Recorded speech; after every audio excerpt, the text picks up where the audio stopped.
Let's dive into Act 2 of plotting out your book. If you haven't watched Act 1, then please go and check that one out first. I will leave it linked in the cards. If you've just come from Act 1, then you know what's up. So at the end of Act 1, the video, I was explaining how I've been a little bit struggling with plotting out this book. And if you feel the same, no need to worry, we're gonna try and figure this out together. And even if maybe this plotting thing is not necessarily something for you, then just stay tuned because we're gonna talk about that in a different video. Hi, I'm Hananya Leclerc. I am a multi-genre writer who shares tips and tricks and talks about her life. Now, without further ado, let's get into the video. Let's jump into Act 2 of the Save the Cat Writes a Novel kind of beats and figure out what that means for us. I have put a little sticky note for examples in this book that I think might be related to what I'm trying to write. There are kind of dedicated chapters in here that go into more detail on specific kind of books. So I have kind of linked the buddy love, even though I don't know if that's necessarily the love that I'm going for, but I think it's gonna be the most kind of like what I would want to write. So you, for example, also have the why done it, so like detectives and stuff. Then you have rite of passage, institutionalized, superhero, dude with problem, full triumph, buddy love, out of the bottle, golden fleece, monster in the house. So basically you have a couple examples of like deep dive into certain themes and certain kind of books or things that might be more related to what you're writing. So you can check out those as well in this book, but you don't need to get this book. We're just gonna try and dive into this together, right? But I did mark that in my copy of this book.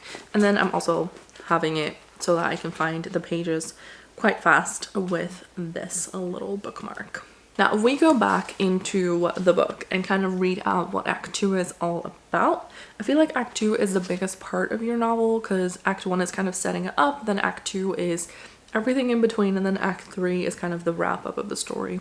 At least if like you explain it very shortly in like a very quick way. It even outlines it in this book where it literally tells you kind of what percentage of the book you need to be at for this to happen.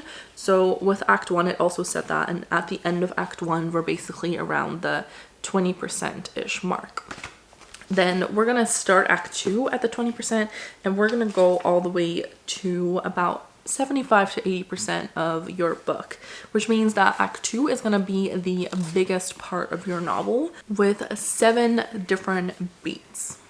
There's also a little graph in the book that kind of outlines the percentages as well. All right, Act 2. So where do we start? We basically start with the break into 2. So the break into 2 is the moment the hero decides to accept the call to action, leave their comfort zone, try something new, or venture into a new world or new way of thinking. It's a decisive action beat that separates the status quo world of Act 1 from the new upside down world of Act 2. So basically this is the moment that your protagonist, so the person that the story really revolves around, changes their life, right? So their life changes and they can't go back.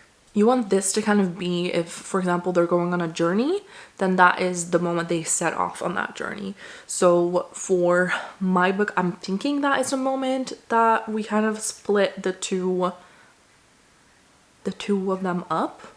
That's kind of what I'm thinking, but we're gonna have to kind of figure that out as we go. But right now, as I'm thinking of the story that I'm writing, that might be what I do for that. But if, for example, we're taking Lord of the Rings, then the moment that Frodo leaves the Shire can be that moment because we're breaking into a journey that he's going to set on, and that is completely different from his status quo, which was just being in the Shire. Then we're going to continue on to beat number 7, which is B story. And this says the introduction of a new character or characters who will ultimately serve to help the hero learn the theme. Also referred to as a helper character, this can be a love interest, a nemesis, a mentor, a family member, or a friend. So this is kind of where we introduce new characters into the mix and kind of have that affect the rest of the book. This can be kind of a moment where you meet new people. So if we're going back to Lord of the Rings, I would say that this is kind of the moment that Frodo also meets the rest of the Fellowship. Please don't quote me on all of the things I'm saying. I'm just trying to relay what I think would be the things. Online or like in certain articles, it might be a little bit different based on how those people see it. This is just how I see it. As for my book, I think this is gonna be the moment where my female character is gonna meet someone new. Yeah. Beat number 8, fun and games. And this is quite a long bit of the story. It says it can go from 20% to 50%. So this is a long kind of beat. It says, this is where we see the hero in their new world. They're either loving it or hating it, succeeding or floundering, also called the promise of the premise. This section represents the hook of the story, why the readers picked up the novel in the first place. So you kind of want this to be the moments that kind of define the book in a way. I sometimes struggle with this part because I'm like, okay, well, what is all included in this part? What does fun and games mean? Do we have like kind of the buildup of everything happening up into like, you know, other moments? So I think it's gonna make more sense if we continue with the beats and then we can kind of ripple back to the fun and games of like how that affects the rest of the book. Beat number 9 is the midpoint, and this happens around the 50% mark. Literally the middle of the novel where the fun and games culminates. Why do you gotta put difficult words in there that I don't know how to pronounce? Where the fun and games culminates in either a false victory, the hero has thus far been succeeding, or a false defeat, the hero has thus far been floundering. Something should happen here to raise the stakes and push the hero towards real change. So this can be kind of the moment where it's like, oh, kind of a realization moment where we see the characters and it's like, okay, well, we haven't been succeeding, so now we need to change something up so that we can actually succeed. Or it can be, hey, everything's been going great until they hit a wall and all of a sudden it's like, oh, it's not all fun and games. Which relates to the fun and games section. So that is kind of what it means. It's basically you have this character go on a journey and the journey might be going very well and you're like, hey, we're gonna get there in no time. This is gonna go great. And then all of a sudden there's a roadblock and they can't continue on and something happens. So that can be kind of the midpoint of that story. So the fun and games can be the lead up to that. So the fun and games can be, okay, we're going on this journey, it's fun, we're gonna sing songs, we're gonna have a good time on this journey, and we see things along the way, and then they're gonna hit a roadblock. There's gonna be something that's gonna prevent them to go on, or there's gonna be something that happens that's like, okay, it might not be as easy as it seemed. For my book specifically, I kind of think this will be kind of the moment where we realize that the person that my female character has met might not be a good person. Then if we move on to beat 10, it says bad guys close in, and this is 50 to 75% mark. And it says if the midpoint was a false victory, this section will be a downward path where things get progressively worse for the hero. And then it also says if the midpoint was a false defeat, this section will be an upward path where things seem to get progressively better for the hero. But regardless of path, the hero's deep-rooted flaws or internal bad guys are closing in. So relating this back to the midpoint where I basically said this is kind of where we want to get to a point where something either goes wrong or it's like something happens that changes the course of events. And that is kind of where we are with the midpoint. And then the bad guys close in is like where we see, okay, well, we were going towards this place and it was all good until we hit this point, and now we've tried to defeat this, but it's even worse and it's worse and it's worse. We're just going down again and it's just progressively worse. So for example, if you reached a midpoint and it's kind of like, okay, well, maybe a character is too exhausted to continue, then that can be kind of something that happens to not have them continue the way that they were. And then it can get progressively worse with maybe they're attacked, maybe the food runs out, maybe the water runs out, maybe they lose like other things. Something happens along the way that just makes it worse and worse and worse. If things had seemed kind of not okay leading up until the midpoint, then this point is kind of where we change that and everything might start going kind of in a better direction for the character. I'm gonna quickly change my battery because it's dying. Then if we move on to beat number 11, it says all is lost. So this is the lowest point of the novel, an action beat where something happens to the hero that, combined with the internal bad guys, pushes the hero to rock bottom. So this is really where you kind of want to say, okay, well, nothing can save the hero now. This is the lowest we're ever gonna get and everything has just gone wrong. And you're almost kind of saying that there is no hope, like you can't see that this is gonna have like a positive revelation at the end. Then this is like the lowest of lows that your character can get. I'm not sure yet where I'm gonna lead my book in this direction, like what is gonna be kind of dedicated to this plot point and this beat, but I'm thinking maybe this is the moment where my female character will be like, okay, well, my life is ruined either way. Like I can't have my life the way that it was, so it's either gonna be this or it's gonna be this, and they're both kind of not awesome choices. Like she doesn't necessarily want either of those things. I think that might be where I'm gonna lead it, but I might have to actually write this down in order for me to figure this out properly, but that is where I'm leaning towards. Then the last one of this act is Dark Night of the Soul, and Dark Night of the Soul basically stands somewhere between 75 and 80% mark, and it says an action beat where the hero takes time to process everything that's happened thus far.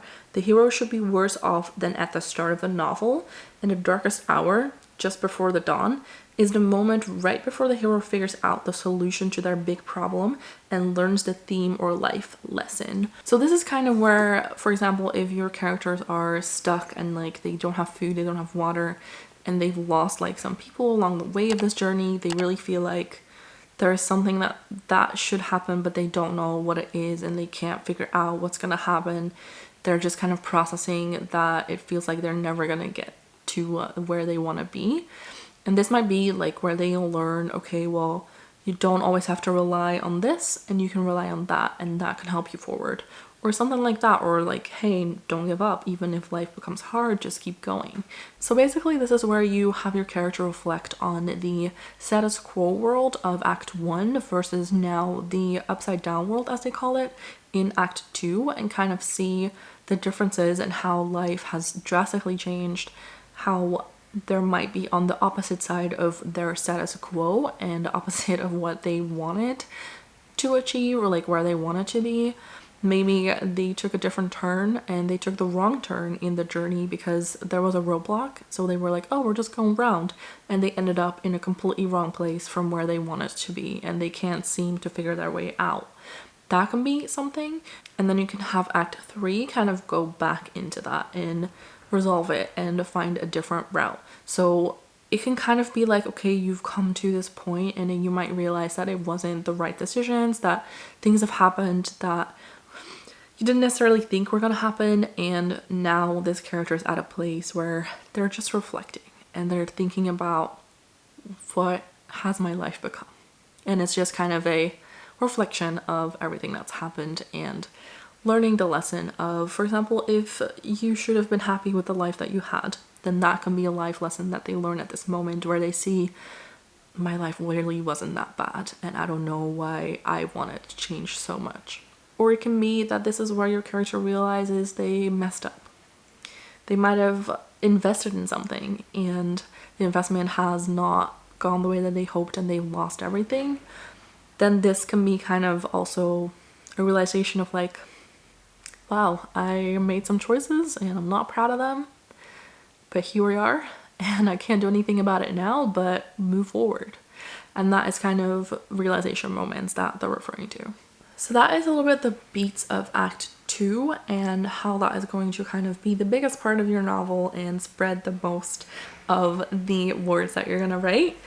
I have already written down kind of beats for Act 1, so I will be doing them as well for Act 2 and kind of write them down. I might share my thoughts as I write them down with you and get me to figure out some of this stuff. Alright, I'm at my desk and I'm gonna try and figure out the rest of these beats and trying to figure out what beats fit the story that I'm trying to write with the vampire story idea. I will say I was struggling with this a little bit in Act 1, but I'm hopeful that Act 2 is going to be a little bit better. Okay, I think it's coming together a little bit more with Act 2. I think Act 2 makes a little bit more sense to me than Act 1 did. So hopefully this is all going to be fine and I'm going to feel great about like the rest of the story, but I'm really hopeful that this is going to be fine. Well, thanks for watching the Act 2 in this series of plotting, and if you can't wait to check out Act 3, the video is going to be linked right here. It might take a couple days if you are watching this as they are releasing, but as I'm releasing these every few days, you shouldn't have to wait long. So click here for the next one.